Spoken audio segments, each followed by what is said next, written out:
누가복음 제24장 46절에서 48절. 성경책이 없으신 분 앞에 화면을 보셔도 되겠습니다. 우리 다 같이 한 목소리로 봉독하겠습니다.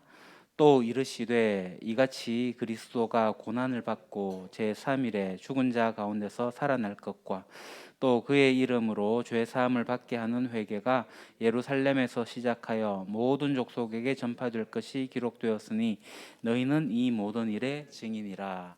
아멘.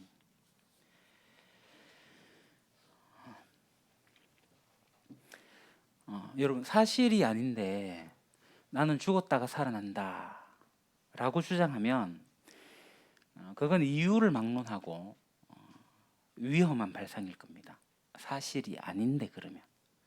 더군다나 이 사실이 아닌데 그것을 기초로 해서 종교 행위를 한다면 그 종교가 얼마나 길게 갈 수 있을까요?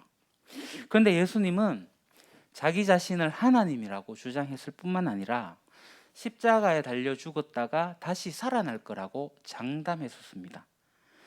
정상적인 사람이라면 그 누구도 이런 것을 걸고 함부로 호언장담하지 못할 겁니다. 불을 보듯 뻔하게 그것은 승산이 없을 거니까요.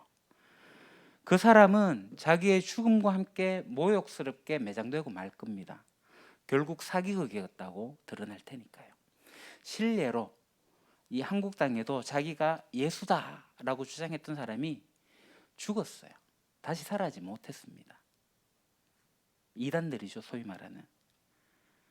그런데 이 예수님을 추종하며 따랐던 이 제자들은 자기의 선생님이 죽었다가 살아났다고 기록하고 있고 실제로 그렇게 외쳤습니다.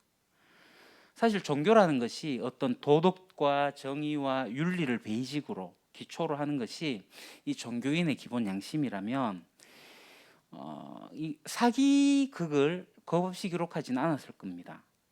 그런데 이 예수님의 측근들은 부활했다라고 기록을 하고 있습니다. 이런 면에서 가장 이해가 안 되는 사람이 바로 제자 베드로이죠.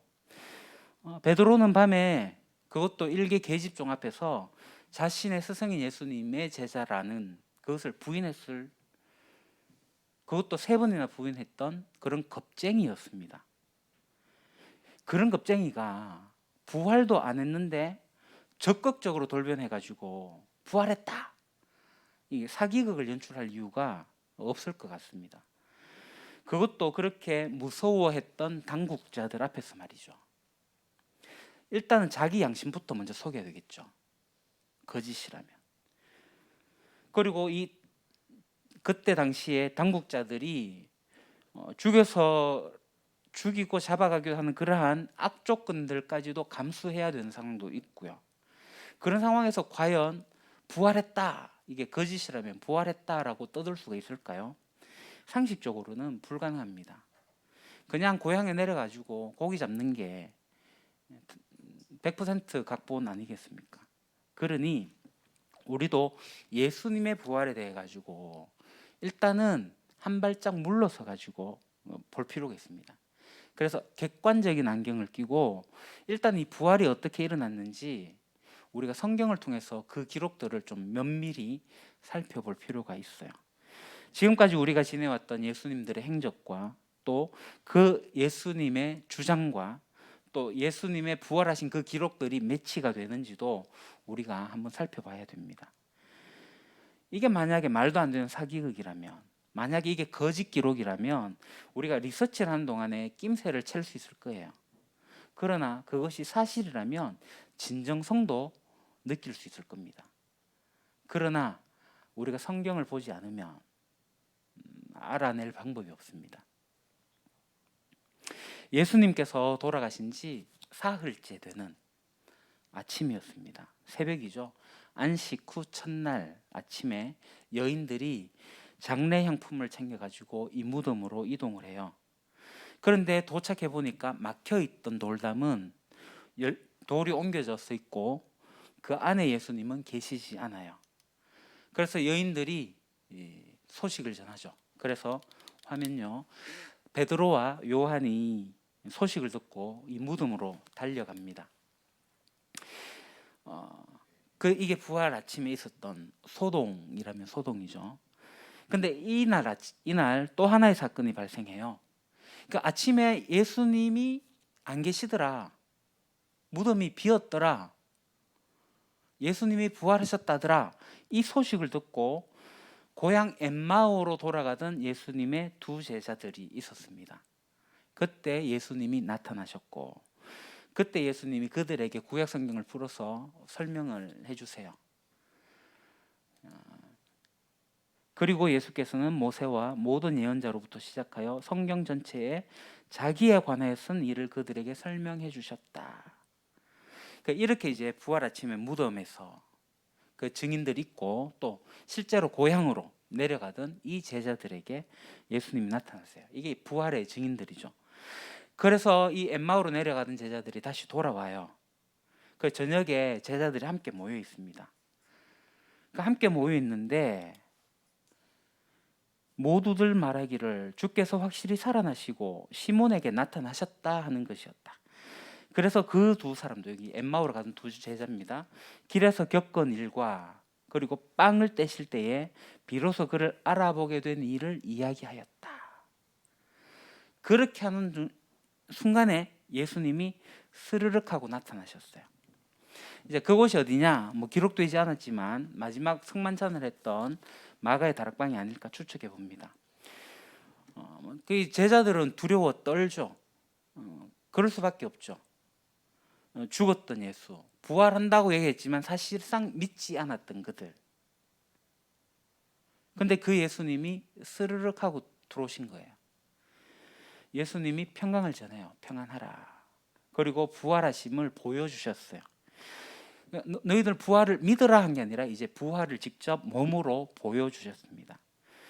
이 부활체가 스르륵 나타났다고, 모든 문이 닫혀 있어가지고 스르륵 나타났다 해서 유령이다 라고 생각할 수 있는데 그렇지 않죠.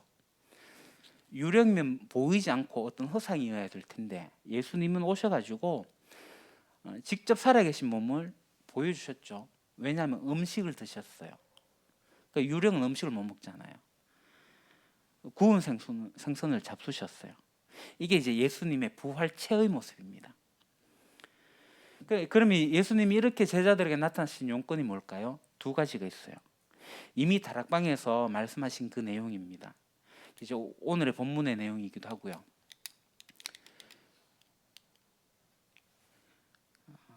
이 일의 증인이다. 보아라, 내가 내 아버지께서 약속하신 것을 너희에게 보낸다.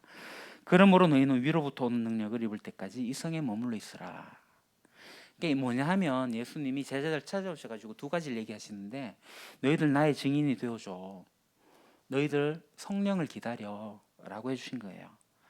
너희들이 이제 부활을 봤으니 이 부활의 증인이 되어라 라는 거예요.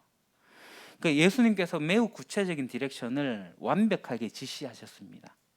언제요? 이것은 바로 부활의 첫날, 안식 후 첫날, 바로 부활하신 그날에 일어난 일입니다. 사실 제자들이 앞으로 무엇을 해야 할지 정확한 지점이 떨어진 셈입니다. 이렇게 부활 첫날에 많은 일들이 있었는데 그때 제자 중에 도마가 없었어요. 제자들은 도마에게 얘기를 합니다. 그날에 예수님 직접 오셨다. 유령 아니야. 직접 음식도 드셨어.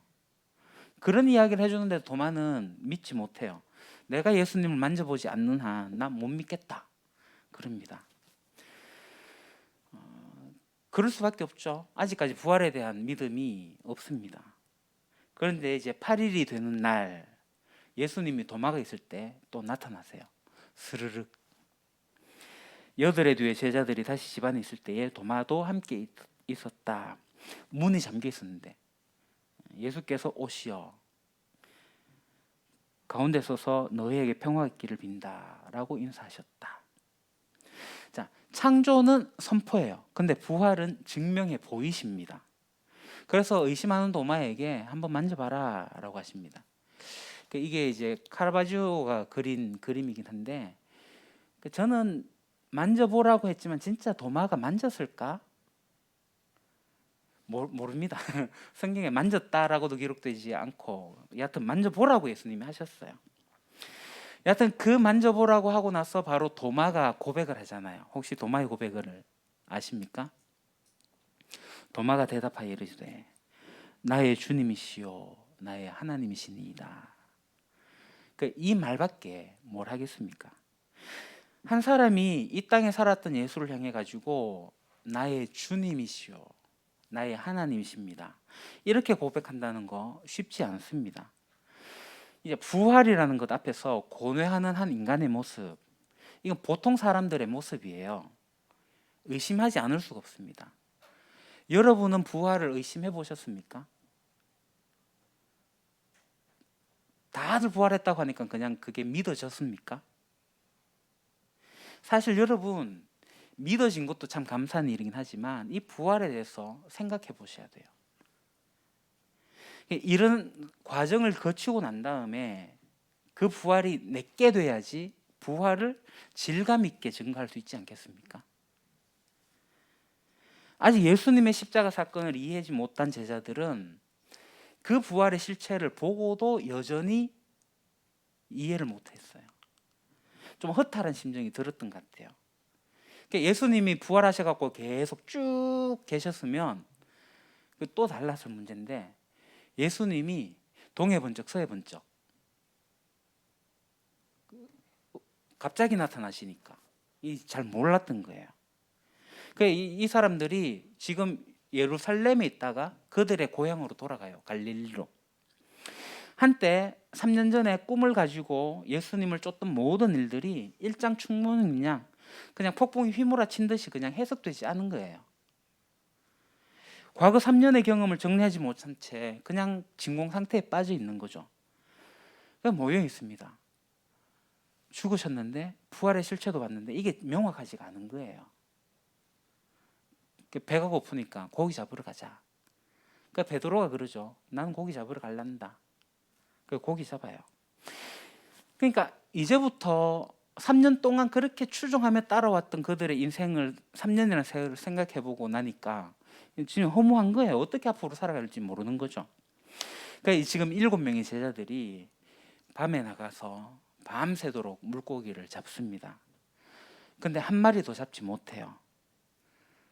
그 새벽에 다시 예수님이 찾아오셔가지고 그물을 배 오른편에 던져라 라고 하셨고, 제자들이 그물을 던지니까 물고기가 많이 잡혔어요. 화면요.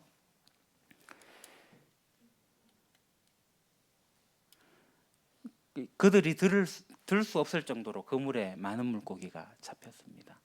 그러니까 제자들이 3년 전에 예수님을 처음 만날 때, 예수님의 부름을 콜링 받을 때도 이제 물고기를 잡는 그물이 찢어질 정도로 많이 잡았던 그 기록과 매치가 되죠. 혹시 이때 잡은 물고기 숫자가 몇 마리인지 아세요? 잘 아시네요. 153. 우리 이상현 집사님의 기업의 이름 153입니다. 그렇게 부활하신 예수님과 제자들이 이 갈릴리 호수에서 만나세요. 만나시고 이제 숯불을 피워놓고 고기 좀 있니 해서 고기도 구워 드시고 이제 그렇게 조찬을 하시죠. 그러면서 이제 베드로와 대화를 하십니다. 네가 나를 사랑하느냐? 요한의 아들 시몬아, 네가 나를 사랑하느냐? 그리고 3번 물으세요. 대화하면서 베드로에게 해야 할 일을 정확하게 알려줍니다. 뭐라고 하세요? 내 양을 치라. 내 어린 양을 먹여라. 내 양을 치라. 매우 구체적인 명령이에요. 자, 처음에 고기 잡을 때 예수님이 콜링할 때 어땠어요? 너를 사람 낚는 어부가 되게 할 거다 라고 하신 그 장면을 기억하게 하는 그것.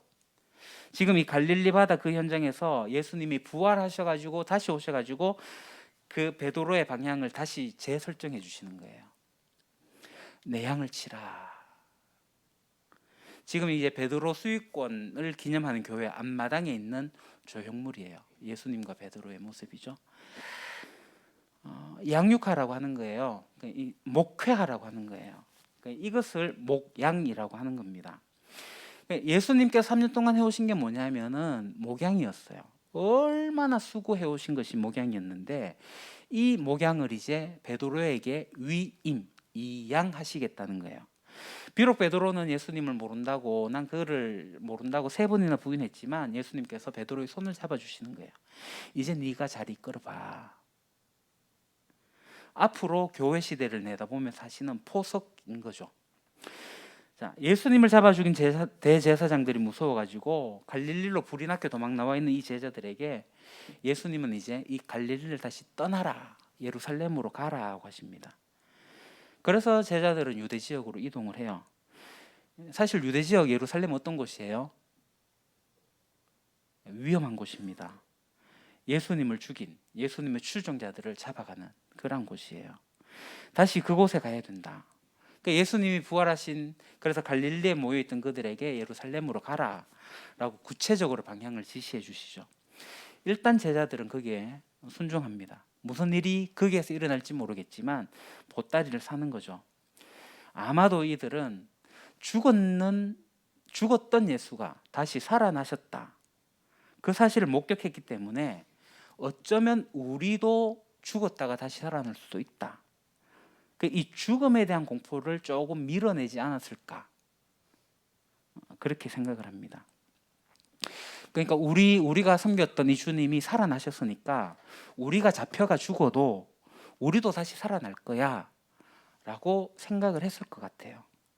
그러니까 제자들은 예수님의 죽음과 예수님의 부활하심을 보면서 생명이 뭐지? 영생이 뭐지? 부활이 뭐지?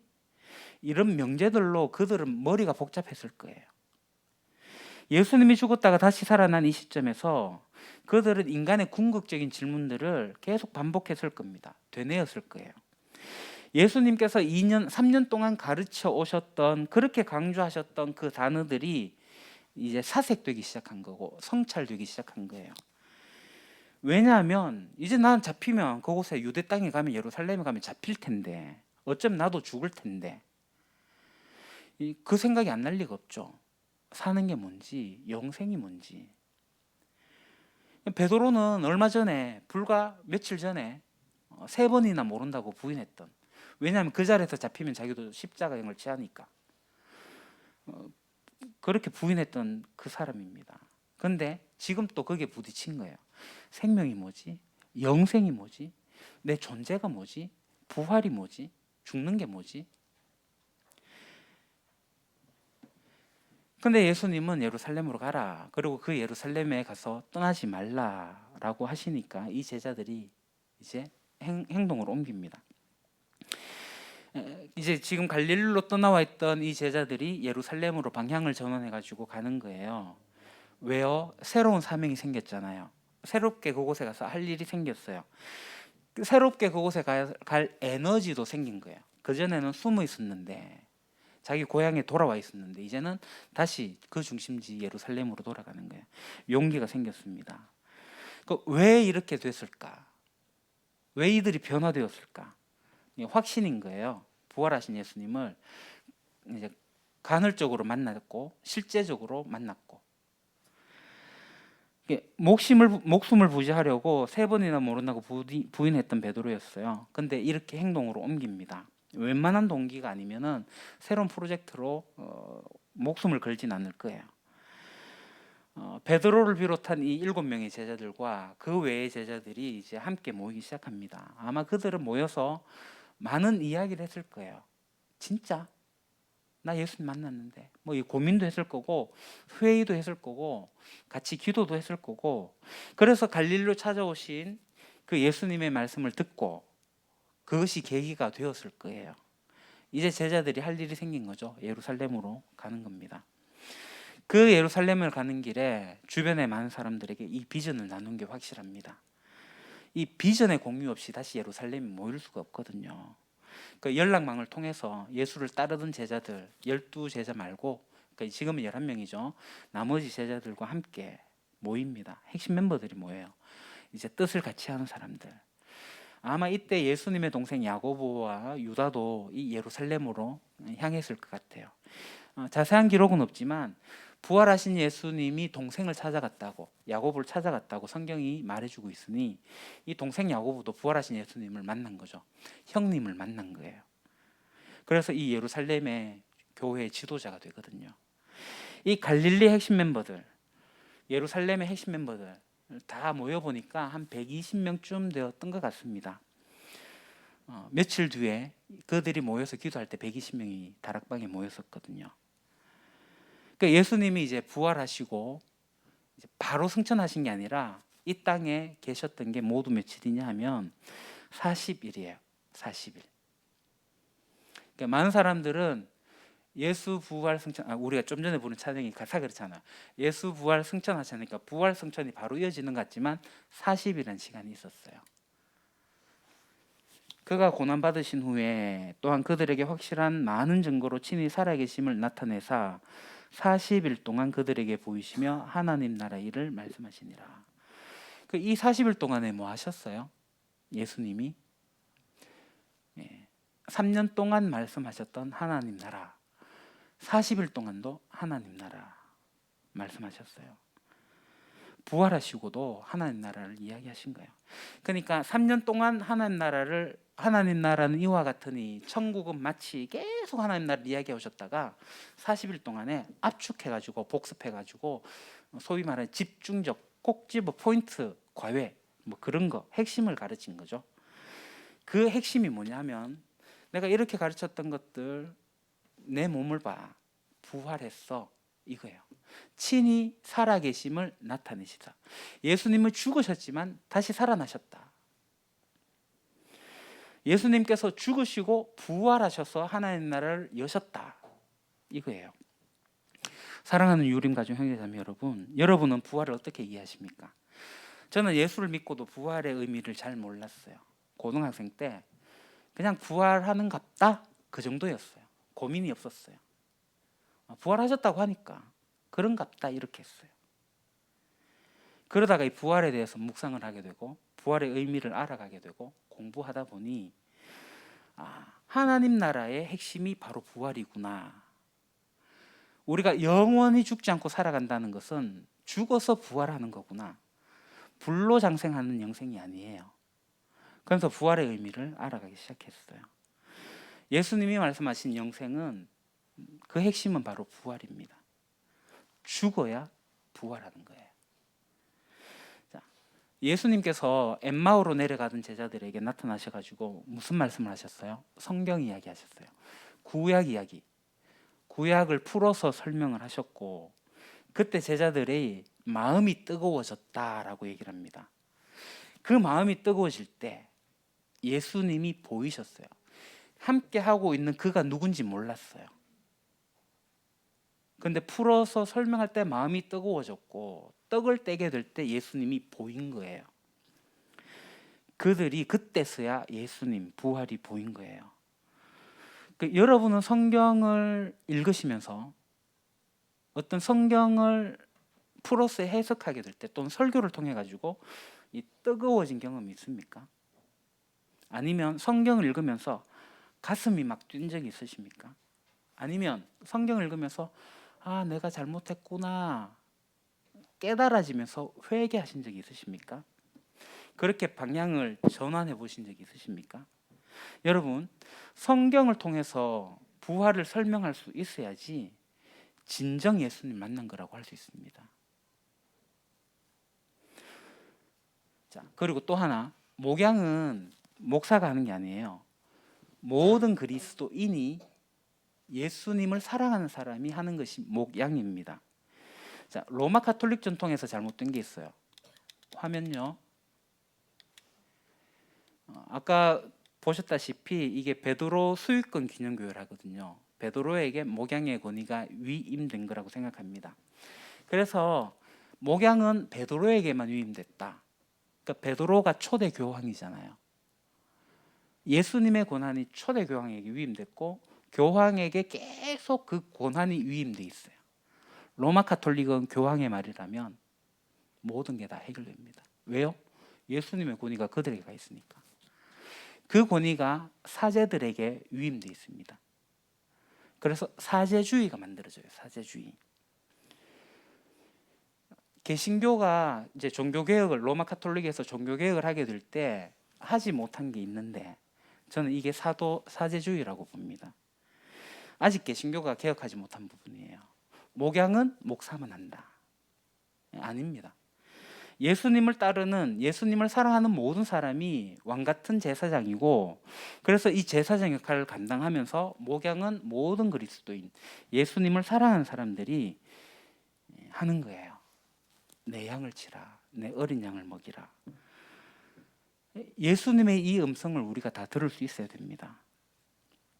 여러분으로부터 비롯되는 한 명 한 명, 그들을 먹이고 그들을 양육하고 하는 일들이 있어야 된다는 거예요. 그래서 여러분으로부터 한 명 한 명 따르미들이 생기고 그들로부터 세워지는 공동체, 그 공동체를 이끌어갈 수 있는 목자 역할을 감당할 수 있는 것, 여러분 기대하십니까? 어제 이곳에서 우리 세 분의 성도님이 모여서 지도자 공개 강좌에 참여를 하셨어요. 전국적으로 200여 명이 넘는 사람들이 온라인으로 접속해서 거기에 대한 비전들을 같이 공유를 하게 됐습니다. 목양이 무엇인지, 하나님께서 원하시고 하나님께서 기뻐하시는 일이 무엇인지, 거기에 대해서, 거기에 대한 꿈과 비전과 기대를 가져갈 수가 있는 거예요. 그게 우리가 할 수 있는 게 아니죠. 우리 안에 계신 성령님으로 인하여 이 일들이 가능하게 됩니다. 그렇게 가서 마지막 날이 이르게 됐을 때, 마지막 날에 주님이 우리에게 물으실 거예요. 네가 나를 사랑하느냐? 그러면 내가 맡긴 양떼는 어디 있느냐? 제가 이렇게 목양했습니다.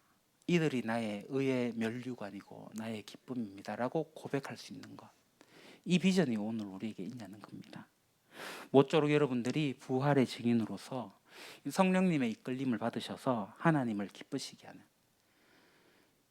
그런 성도들이 모여서 서로 사랑하는 우리 유림교회가 되기를 소망합니다. 기도하겠습니다. 하나님, 부활하신 예수님을 만난 제자들이 부활의 증인으로 성령님의 인도함을 받아 오늘날 교회까지 이어지도록 그 역할들을 감당한 것을 우리가 성경을 통해서 배우게 됩니다. 우리가 먼저 예수 그리스도의 부활을 받아들인 사람으로서 부활의 삶을 누리게 하시고 이 부활의 삶을 증거하며 나타낼 수 있게 하시며 또 나를 따른 이들을 잘 양육하고 이끌어낼 수 있는 믿음의 사람들 되게 하옵소서. 예수님 이름으로 기도합니다. 아멘.